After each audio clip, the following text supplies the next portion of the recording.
ஆனா ஒரு சம்பவம் நடந்த உடனே யார் காரணம் தேடுறதுக்கு பதிலா ஆட்சி அமைந்த 34 நாட்களில் திமுக அரசின் சாதனையை எட்டி பிடித்திருக்கிறார் விஜய்.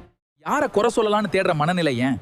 தாவேக்க அரசு அமைந்த கடந்த 34 நாட்களில் சுமார் 207 பாலியல் குற்ற வழக்குகள் பதிவாகியுள்ளது. ஒரு குழந்தைக்கு அல்லது ஒரு பெண்ணுக்கு நடக்கும் கொடுமை அது அரசியல் பேசுற விஷயம் இல்ல, மனிதநேயத்தோட பார்க்க வேண்டிய விஷயம்.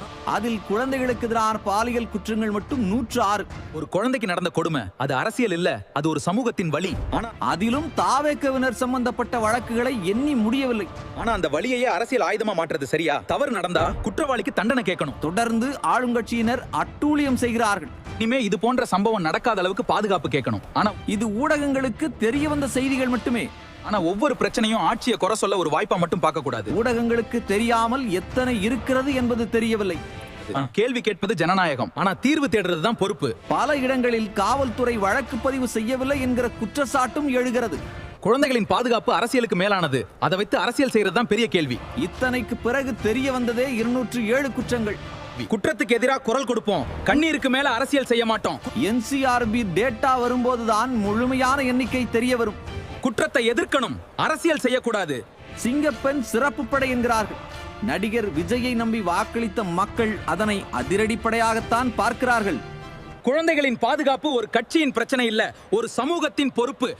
ஆனால் குற்றவாளிகளோ சிறப்பு படையை சிரிப்பு படையாகத்தான் பார்க்கிறார்கள். குற்றவாளிக்கு கடுமையான தண்டனை வேண்டும். ஷப்பா முடியல. சிங்கப்பெண் அதிரடிப்படை வந்த பிறகுதான் காவல்துறையில் இருக்கும் பெண் காவலரிடமே சேட்டை செய்திருக்கிறார்கள் 3 காமுகர்கள். பெண்கள் குழந்தைகள் பாதுகாப்புக்கு இன்னும் வலுவான நடவடிக்கை வேண்டும், அதுதான் தீர்வு. அதில் ஒருவர் தாவேக்க நிர்வாகி வேறு. வெளியே சொன்னால் வெட்கக்கேடு. ஆனா ஒவ்வொரு துயரத்தையும் வச்சு அரசியல் சண்டை போட்டா பாதிக்கப்படுற குடும்பத்துக்கு நீதி கிடைக்குமா? இதையெல்லாம் ஆட்சியில் இருக்கும் நடிகர் விஜயிடம் நம்மால் கேட்க முடியாது.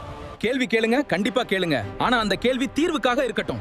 ஏனென்றால் சிங்கப்பெண் திட்டத்தை தொடங்கும் போதே தனி மனித ஒழுக்கம் சமூக குற்றம் என கையை விரித்து விட்டார். ஒரு சம்பவத்தை வச்சு மொத்த ஆட்சியும் தோல்வி, தலைவருக்கும் தகுதி இல்லைன்னு முடிவு பண்றது எந்த நியாயம்? ஆமா, ஆட்சியில் நடந்த பெண்களுக்கு எதிரான குற்றங்களை விட தாவேக்க ஆட்சியில் ஜெட் வேகத்தில் குற்றங்கள் நடந்து கொண்டிருக்கிறது. கடந்த கால ஆட்சிகளிலும் இதுபவங்கள் நடந்திருக்குது. சரி, நாம பேசி என்ன ஆக போகுது? மக்கள் தான் சிந்திக்க வேண்டும். அப்ப இதே வேகத்துல இதே கேள்விகள் கேட்டோமா, இல்லனா இப்ப மட்டும் அரசியல் ஆயுதமா மாற்றோமா? ஒரு குழந்தையின் கண்ணீர் தலைப்பு செய்திக்காக இருக்கக்கூடாது. குற்றத்துக்கு எதிராக குரல் கொடுப்போம், நீருக்கு மேல அரசியல் செய்ய மாட்டோம்.